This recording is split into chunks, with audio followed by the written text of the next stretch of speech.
Assalamualaikum warahmatullahi wabarakatuh. Perkenalkan, nama saya Muhammad Fadli Ramsyalubis, NPM 107. Di sini saya bersama dengan rekan saya. Perkenalkan, nama saya Tio Kalisma dengan NPM 008. Oke, pada kali ini kami akan mempresentasikan terkait laporan akhir analisis kestabilan lereng dan geomekanika kami. Nah, maka dari itu mungkin langsung saja Fadli. Oke, sebelum kami mempresentasikan laporan akhir ini, kami mengucapkan terima kasih kepada para bapak dosen yang telah membimbing kami, sehingga laporan akhir ini bisa kami terselesaikan dan bisa kami presentasikan pada kali ini. Oke, langsung saja. Yang pertama, untuk outline yang kami akan bahas yaitu ada pendahuluan, metodologi penelitian, hasil dan pembahasan, dan terakhir ada kesimpulan. Oke, di sini bisa kita lihat ada peta regional, yaitu pada daerah Tambung Hiram, Kalimantan, menurut Margono dan kawan-kawan pada tahun 1995. Selanjutnya di sini secara geologi Kabupaten Kapuas bagian utara terbentuk dari batuan sedimen, yaitu batuan sedimen plastik pada formasi Dahor di wilayah sebelah utara. Sedangkan jenis tanah yang ada di wilayah yang lebih tinggi sebelah utara didominasi tanah potsol dan aluvial. Berdasarkan dari konsep tektonik lempeng, hampir semua kepulauan di Indonesia terletak pada zona subduksi, yaitu tumbukan antara paparan Sunda dengan lempeng benua. Dalam konteks ini, Pulau Kalimantan sendiri merupakan daerah tektonik yang stabil, di mana bagian dari lempeng mikro Sunda merupakan pecahan atau fragmental lempeng Eurasia yang terpisah ke bagian tenggara akibat tumbukan dengan gerak benua Asia. Struktur geologi yang ditemukan pada daerah penelitian berupa lipatan antiklin dan sinklin, serta terdapat kar-kar dengan arah umum tegasan relatif timur laut ke barat daya. Oke, di sini ada tujuan penelitian. Tujuan penelitian kami yang pertama yaitu mengolah data logbook untuk menghasilkan pemodelan lereng yang stabil atau aman dengan mempertimbangkan nilai faktor keamanan. Selanjutnya, sini kami menggunakan metode SOP dan Janbu terhadap hasil perhitungan faktor keamanan dengan metode komputasi software slide.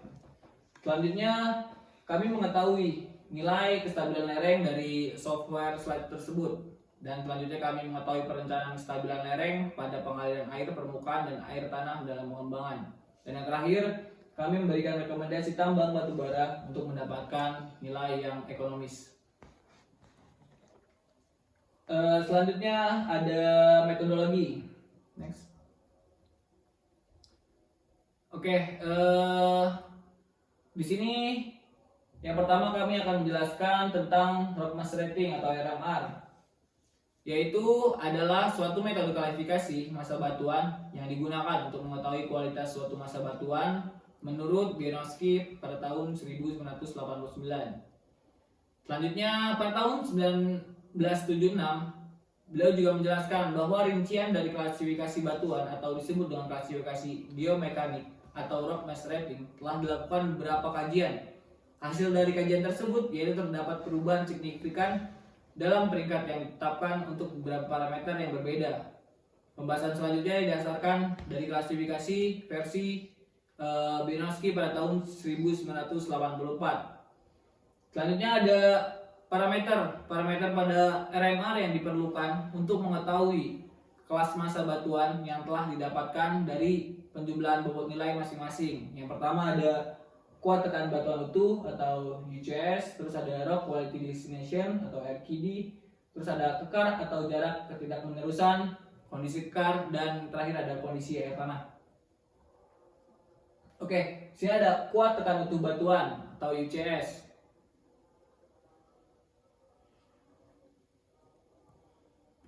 Menurut Biernowski pada tahun 1984, kekuatan suatu batuan secara utuh dapat diperoleh dari Point Load Strength Index atau Uniaxial Compressive Strength. Beliau menggunakan klasifikasi UCS ini yang telah ditentukan dengan menggunakan hammer test.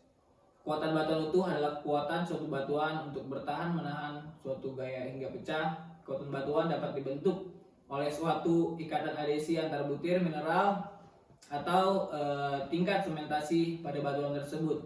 serta kekerasan mineral yang membentuknya. Hal ini akan sangat berhubungan dengan genesa, komposisi, tekstur, dan struktur batuan.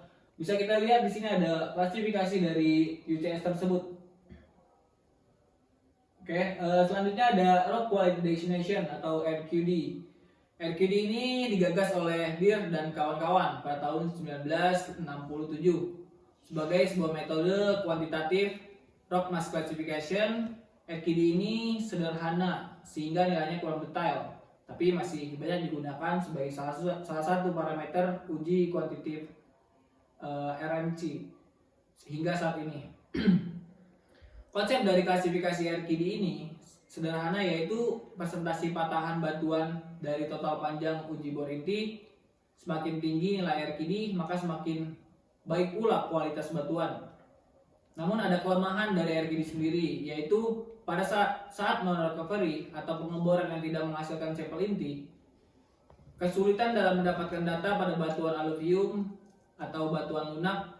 Hasil sampel inti akan terganggu saat ada isian di antara lapisan batuan dan hasil RQD yang hanya berdasar presentasi retakan dan tidak mempresentasikan parameter kekuatan serta jenis batuannya. Bisa kita lihat di sini ada klasifikasi dari RQD itu sendiri. Oke, selanjutnya ada kekar atau ketidakmenerusan. Kekar atau ketidakmenerusan ini bisa disebut dengan diskontinuitas, yaitu adalah bentuk-bentuk ketidakmenerusan massa batuan seperti kekar bedding atau foliasi, shear jones, shear minor, atau bidang lemah lainnya. Jarak diskontinuitas dapat diartikan sebagai jarak rekahan bidang-bidang yang tidak sejajar dengan bidang-bidang lemah lain. Sedangkan spasi pada bidang ini adalah jarak antar bidang yang diukur secara tegak lurus dengan bidang diskontinuitas. Bisa kita lihat klasifikasi dari kekar atau ketidakmenerusan tersebut. Oke, selanjutnya ada kondisi kekar. Kondisi kekar ini yaitu merupakan suatu parameter yang terdiri dari beberapa sub-sub parameter, yaitu kemenerusan bidang diskontinuitas, lebar rekahan bidang diskontinuitas, kekerasan permukaan bidang diskontinuitas, material pengisi bidang diskontinuitas, dan tingkat pelapukan dari permukaan bidang diskontinuitas atau wet heart. Kondisi diskontinuitas merupakan suatu parameter yang terdiri dari beberapa sub-sub parameter lainnya yang meliputi ada persentase kekar, bukaan kekar, kekerasan kekar, isian atau material pengisi, dan tingkat pelapukan. Nah, bisa kita lihat klasifikasi dari kondisi kekar tersebut. Oke, selanjutnya ada yang terakhir nih, ada kondisi air tanah. Kondisi air tanah ini sangat berpengaruh terhadap lubang bukaan suatu terowongan, sehingga posisi muka air tanah terhadap posisi lubang bukaan sangat perlu diperhatikan. Kondisi air tanah dapat dinyatakan secara umum, yaitu kering atau dry, lembab, damp, terus ada basah, wet, menetes, dripping, dan mengalir atau flowing. Bisa kita lihat nih klasifikasi dari kondisi air tanah tersebut. Oke,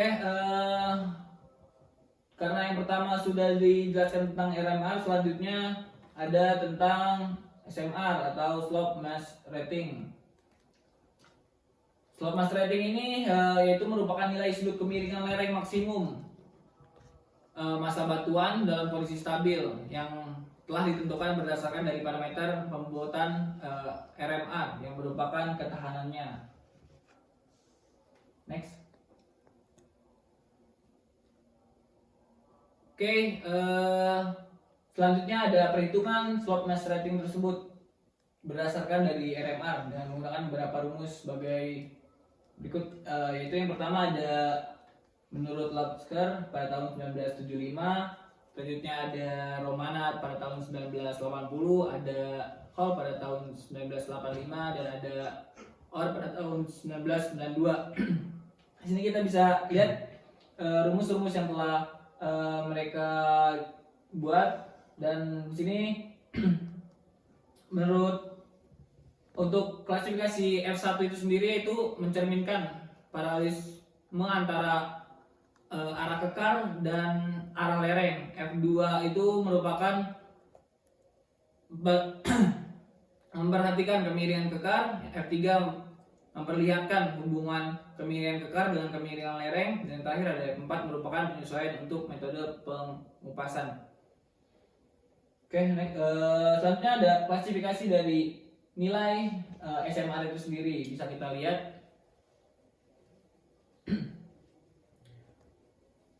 Oke, selanjutnya ada limit equilibrium method atau disebut dengan LEM, yaitu merupakan suatu metode yang menggunakan prinsip ketimbangan gaya. Metode ini dapat mengasumsikan suatu bidang longsoran yang dapat terjadi. Asumsi tersebut adalah akan terjadi bidang longsoran yang berbentuk sirkular dan bidang longsoran yang berbentuk non-sirkular. Bisa juga dalam bentuk planar. Perhitungan dilakukan dengan membagi-bagi tanah yang berada pada bidang longsor dalam irisan-irisan. Karena metode ini yang dikenal dengan metode irisan atau method of slice. Berbagai solusi yang berbeda untuk metode irisan ini telah dikembangkan yang dimulai dari Felinicius. Selanjutnya perbedaan antara cara yang satu dengan yang lainnya pada persamaan keseimbangan batas dan asumsi gaya kekuatan antar irisan yang diperhitungkan. Metode yang memperhitungkan keseimbangan momen adalah ordinary dan Bishop. Sedangkan metode yang memperhitungkan keseimbangan gaya adalah Danbu, dan metode yang mempertimbangkan keseimbangan momen dan juga keseimbangan gaya adalah Morgenstern, Press, Spencer, dan Sharma. Namun untuk saat ini kami untuk pengolahan data ini menggunakan metode Bishop dan Danbu. Nah, bisa kita lihat nih metode yang kami gunakan dalam pengolahan data ini. Hasil data laboratorium dianalisis untuk mendapatkan nilai-nilai simulasi kestabilan lereng. Metode simulasi yang digunakan itu ada Bishop pada tahun 1955, Danbu pada tahun 1954. Dengan mengambil safety factor atau FS tertentu direkomendasikan dalam desain penggalian. Pada limit equilibrium method, safety factor ini terdapat prinsip yang dihitung dari perbandingan antara kuat geser tanah dengan gaya dorong atau perbandingan antara momen tahan terhadap momen dorong, sehingga dapat ditunjukkan dalam persamaan sebagai berikut, yaitu yang pertama, si safety factor ini geser tanah per gaya dorong, atau si safety factor ini momen tanah per momen dorong. Selanjutnya sini kami akan menjelaskan tentang Bishop pada tahun 1955, yaitu metode ini diperkenalkan oleh Bishop menggunakan cara potongan di mana gaya-gaya yang bekerja pada tiap potongan. Metode Bishop ini dipakai untuk menganalisis permukaan gelincir yang berbentuk lingkaran. Pada metode Bishop diasumsikan bahwa gaya-gaya normal total berada di pusat alas potong dan bisa ditentukan dengan menguraikan gaya-gaya potong secara vertikal atau normal. Persyaratan keseimbangan dipakai pada potongan-potongan yang membentuk lereng tersebut. Metode Bishop ini menganggap bahwa gaya-gaya yang bekerja pada irisan mempunyai resultan 0 pada arah vertikal. Ini menurut Bishop pada tahun 1955. Metode Bishop ini lebih kompleks dari metode yang jauh sebelumnya, itu Felinicius, yaitu memasukkan gaya yang bekerja di sekitar bidang irisan, namun tetap melakukan perhitungan dengan keseimbangan momen. Metode Bishop juga mengembangkan cara yang dikenal dengan simplified Bishop method, di mana gaya normal antar irisan diperhitungkan, tapi gaya geser antar irisan itu diabaikan. Dan selanjutnya ada Danbu pada tahun 1954. Danbu ini yaitu berdasarkan dengan mengembangkan suatu cara analisa dari kemantapan lereng yang dapat diterapkan untuk semua bentuk bidang longsoran termasuk longsor translasi. Metode Danbu ini dikembangkan metode yang mirip dengan metode sederhana Bishop. Perbedaan dari metode Bishop dengan metode Danbu ini yaitu untuk metode Danbu itu diturunkan dari kesetimbangan gaya horizontal. Oke, bisa next. Selanjutnya ada aspek perhitungan percepatan gempa. Ini aspek yang terakhir dalam metodologi yang kami akan jelaskan. Jadi Si aspek ini yaitu salah satu upaya untuk mengatasi bencana gempa bumi pada saat penambangan batu bara, yaitu dengan membuat lereng tersebut tahan gempa. Maka dari itu perlu informasi mengenai nilai percepatan gerak tanah maksimum di wilayah daerah penelitian menggunakan pendekatan Peak Ground Acceleration atau PGA. Dapat diketahui nilai percepatan gerak tanah maksimum sebagai salah satu indikator yang digunakan untuk studi tingkat kerusakan tanah yang disebabkan oleh getaran gempa bumi yang terjadi di permukaan bumi. Pada saat melakukan analisa kestabilan lereng dengan metode pseudostatik diperlukan suatu koefisien pseudostatik atau koefisien gempa horizontal atau bisa disebut dengan KH. Koefisien gempa horizontal ini akan mengontrol gaya pseudostatik yang bekerja pada tanah. Jadi menurut analisis Newmark dalam Hook and Bray 1981, dengan percepatan hasil koefisien gempa horizontal ini sama dengan 50% dari peak ground acceleration, yang menunjukkan bahwa perpindahan seismik akan kurang dari 1 meter. Ini menurut Haynes dan Franklin pada 1984. Coba sebelumnya. Nah, bisa kita lihat nih, ini merupakan rumus dari koefisien seismik itu sendiri, yaitu 0,5 dikali dengan percepatan gempa terkoreksi per gal. Oke, next. Nah, ini merupakan hasil dari nilai seismik yang kami dapatkan, yaitu daerah penelitian kami memiliki nilai PGA yaitu 0,009. Maka dari itu sesuai dengan rumus yang tadi sudah saya sebutkan, dihasilkanlah si koefisien gempa horizontal itu senilai 0,0045, yaitu pada daerah penelitian. Oke, selanjutnya ada hasil dan pembahasan yang akan dipaparkan oleh rekan saya.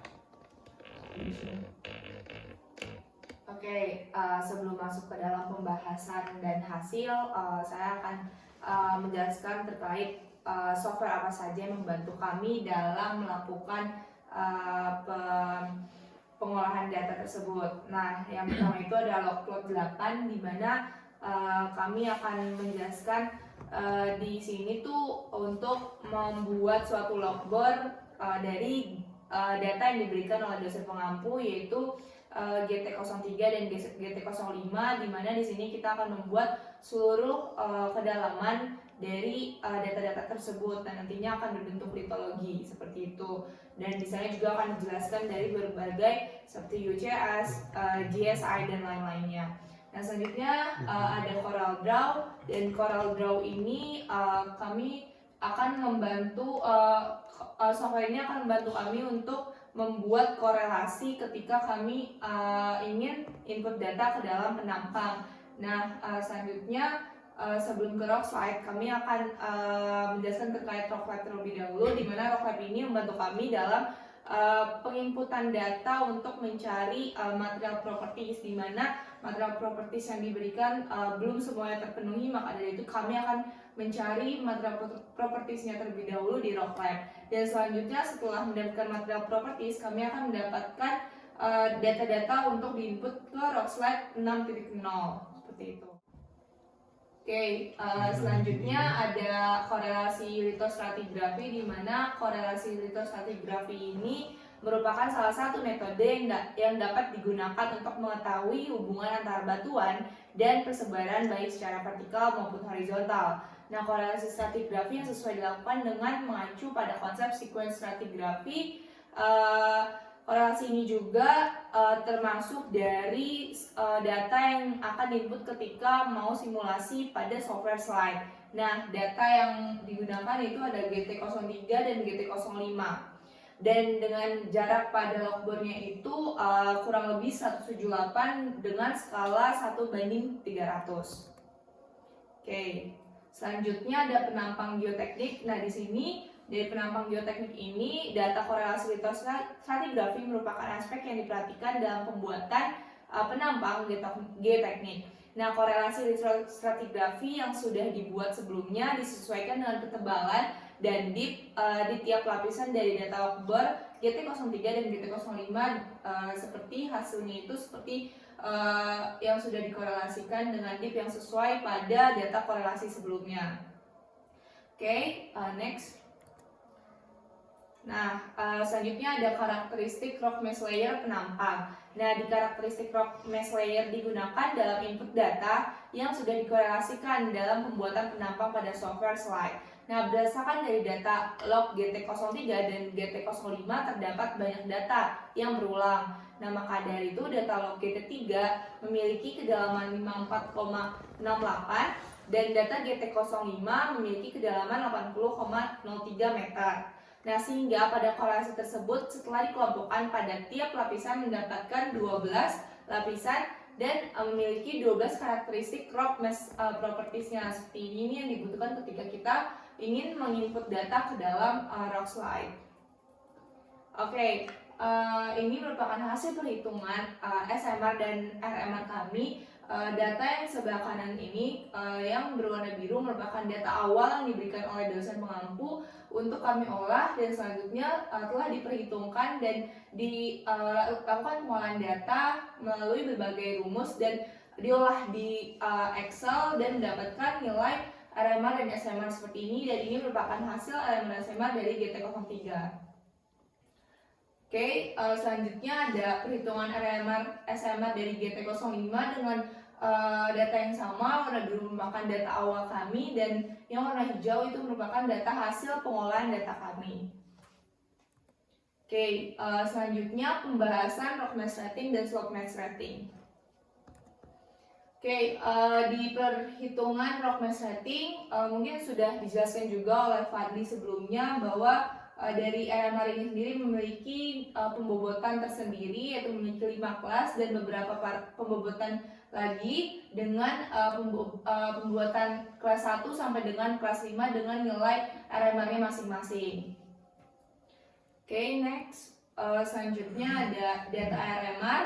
Nah, dari data RMR ini berdasarkan perhitungan dan pengolahan data rock mass rating pada data bor GT03 dan GT05 yang telah kami lakukan pengolahan data, dari GT03 ini mendapatkan nilai RMR 52,85 dan data bor GT05 mendapatkan RMR 59,63. Nah, sehingga dari kedua nilai RMR tersebut kita bisa mengklasifikasikan atau RMR kelas tersebut pada kelas ketiga dengan parameter sebagai berikut. Dengan classification of rock mass-nya itu fair, terus average stand up-nya itu 1 week for 5 m span, and cohesion of rock mass-nya itu 0,2 sampai 0,3, angle of internal friction-nya itu 25 sampai 35 derajat, lalu able bearing pressure-nya itu 280 sampai 135, serta shaft cut slope-nya itu 55. Oke, ini merupakan data log bor untuk memperhitungkan total nilai dari SMR. Nah, dari data log bor total SMR ini kami menggunakan 3 klasifikasi, yaitu dari Lowshare 1975, Hall 1985, dan OR 1982. Nah, dari GT3 dan GT5 mendapatkan total SMR-nya dengan bisa kita lihat bahwa nilai yang kita ambil adalah nilai yang paling pesimis, yaitu pada Lowshare. Nah, selanjutnya kita juga memperhitungkan dari nilai SMR pada tiap lapisannya. Nah, dari tiap lapisannya ini kami juga sudah mengambil nilai yang paling pesimis, yaitu dari data GT03, GT05, serta tiap lapisan ini mendapatkan nilai klasifikasi SMR itu pada kelas ketiga dengan parameter description-nya normal, stability-nya partial stable, failures-nya itu some joints are many wedge, and supers-nya itu systematic. Oke, selanjutnya dari hasil perhitungan analisis keadilan area ini, jadi kami setelah membuat segala aspek yang dibutuhkan seperti penampang, korelasi sampai ke rock slide tersebut, kami melakukan beberapa simulasi dengan berbagai kondisi dan berbagai kedalaman serta berbagai sudut. Nah, menurut penjelasan di sini bahwa ada beberapa karakteristik atau parameter ketika kita sudah mengklasifikasikan faktor keamanan tersebut. Nah, menurut Bowles 1989, faktor keamanan 1,07 itu bisa kita katakan bahwa biasa terjadi longsor atau sering terjadi, atau bisa kita sebut dengan relabil. Faktor keamanan 1,07 sampai dengan 1,25 itu longsor pernah terjadi atau bisa sebut dengan layar kritis. 1,25 ke atas itu bisa kita bilang jarang terjadi atau relatif stabil.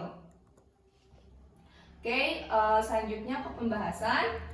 Dan di sini kami telah membuat beberapa grafik yang telah kami ambil sampel, seperti perbandingan nilai faktor sudut keamanan pada perbedaan tiap sudutnya. Nah, di sini kami mengambil sampel dari ketinggian 80 meter dengan perbedaan sudut pada metode Bishop dan Jambu. Nah, berdasarkan dari perbandingan nilai faktor keamanan pada perubahan sudut, didapatkan bahwa sudut semakin besar akan menunjukkan nilai faktor keamanan yang semakin besar pula. Nah, faktor keamanan tersebut yang dipengaruhi kemiringan lereng tersebut. Jadi, jika lereng tersebut curam, maka bisa terjadi bidang gelincir lebih besar juga. Nah, kita bisa lihat dari grafik, jika semakin besar sudutnya, maka nilai Fs-nya pun semakin kecil. Nah, maka dari itu ini sangat berpengaruh untuk faktor keamanan pada suatu lereng, seperti itu. Oke, selanjutnya ada perbandingan nilai faktor keamanan pada muka air tanah. Nah, di sini kami mengambil sampel dari ketinggian 30 meter dengan sudut 30 derajat. Nah, muka air tanah dapat mempengaruhi faktor keamanan. Semakin banyak air, maka bidang gelincir yang akan terjadi semakin banyak pula. Nah, berdasarkan dari data yang telah didapatkan dari simulasi bahwa kondisi saturated dan jenuh air menyebabkan lereng yang basah, sehingga akan mendapatkan nilai faktor keamanan yang paling kecil pula. Nah, ini mengakibatkan bahaya bencana akan semakin besar. Kemudian, untuk kondisi dry menjelaskan nilai faktor keamanan yang paling baik. Nah, bisa kita buktikan bahwa sampel ini untuk nilai saturated jenuh air itu mendapatkan faktor keamanan yang paling kecil, dan untuk dry itu kering mendapatkan faktor keamanan yang paling tinggi. Oke, selanjutnya perbandingan nilai faktor keamanan pada aspek percepatan gempa. Nah, aspek percepatan gempa atau bisa kita sebut juga dalam sudut statik, di sini kami mengambil sampel dari ketinggian 30 meter dengan sudut 45 derajat. Nah, simulasi yang dilakukan juga membutuhkan data penambahan dari seismic load. Nah, berdasarkan dari simulasi lereng, nilai faktor keamanan yang mengalami nilai penurunan, kemudian nilai faktor keamanan tersebut juga dibandingkan dengan berbagai kondisi. Hasil yang didapatkan dari faktor keamanan ketika kondisi dry, saturated, dan dewatering diberikan data seismic log akan mengalami sebuah penurunan. Nah, sama juga halnya dibanding dengan diberikan percepatan gempa akan lebih kecil dibanding tidak diberikan percepatan gempa, dan nilai jenuh air juga akan mendapatkan nilai yang paling kecil. Seperti itu. Oke. Selanjutnya dari perbandingan nilai faktor keamanan pada metode Bishop dan metode Jambu. Nah, di sini kami mengambil sampel data dari ketinggian 80 meter dengan sudut 30 derajat. Nah, hasil yang didapatkan nilai faktor keamanan yang didapatkan dari simulasi lereng yang menggunakan data metode berikut, bahwa metode Jambu mendapatkan nilai faktor keamanan lereng lebih besar daripada faktor keamanan metode Bishop. Hal tersebut dikarenakan metode Bishop juga mengembangkan cara yang dikenal dengan simplified Bishop method, di mana gaya normal antara irisan diperhitungkan tetapi gaya geser antar irisan diabaikan. Nah, di sini juga kita bisa lihat bahwa metode Jambu memiliki nilai faktor keamanan yang lebih besar dibanding metode Bishop. Nah, selanjutnya ada perbandingan nilai faktor keamanan pada lereng berundak dan tidak berundak. Nah, kami juga melakukan simulasi bahwa ketika lereng tersebut diberikan undakan, apakah lebih aman atau malah sebaliknya.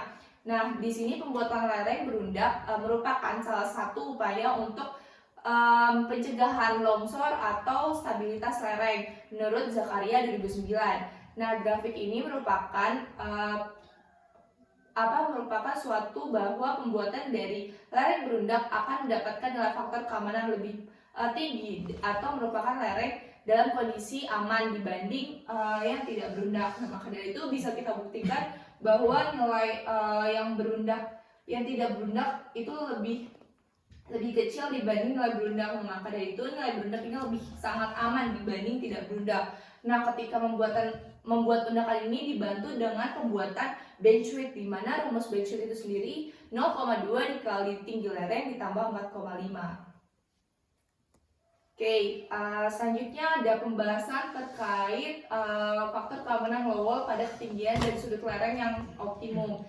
Nah, pada kondisi ini merupakan salah satu lereng yang direkomendasikan untuk mendapatkan hasil yang sangat optimal. Nah, kondisi yang direkomendasikan pada lereng tersebut adalah pada ketinggian 60 meter dan sudut 45 derajat untuk melakukan penambangan pada data yang telah disimulasikan dengan optimal. Maka dari itu pada kondisi seperti ini adalah kondisi yang sangat baik untuk melakukan penambahan call yang akan mendapatkan semua call secara keseluruhan.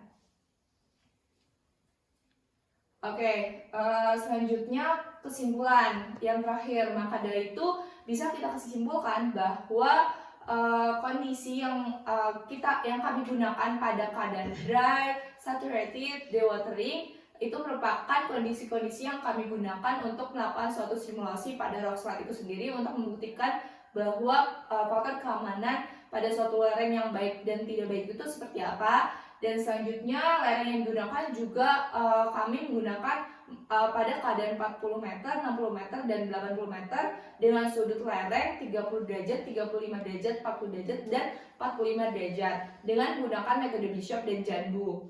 Nah, selanjutnya berdasarkan simulasi, lereng yang telah diolah dapat memberikan rekomendasi pada kedalaman atau ketinggian 60 meter dan pada sudut 45 derajat. Nah, selanjutnya nilai faktor keamanan pada suatu lereng yang baik itu dengan pada lereng yang terjal perlu dibuat lereng yang berundak agar mendapatkan nilai faktor keamanan yang lebih optimal atau lebih aman.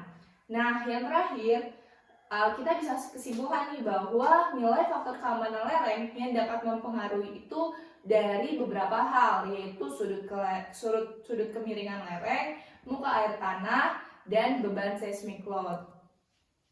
Oke, mungkin cukup sekian presentasi dari kami, dan di sini ada beberapa referensi yang kami gunakan untuk menyusun laporan akhir analisis kestabilan lereng dan geomekanika kami. Oke, mungkin cukup sekian presentasi kami pada kali ini. Jika ada kekurangan mohon dimaafkan, dan semoga laporan ini akan bermanfaat untuk kami ke depannya dan untuk para pembaca di kemudian hari. Kurang lebihnya mohon dimaafkan. Wabillahi taufiq wal hidayah. Wassalamualaikum warahmatullahi wabarakatuh.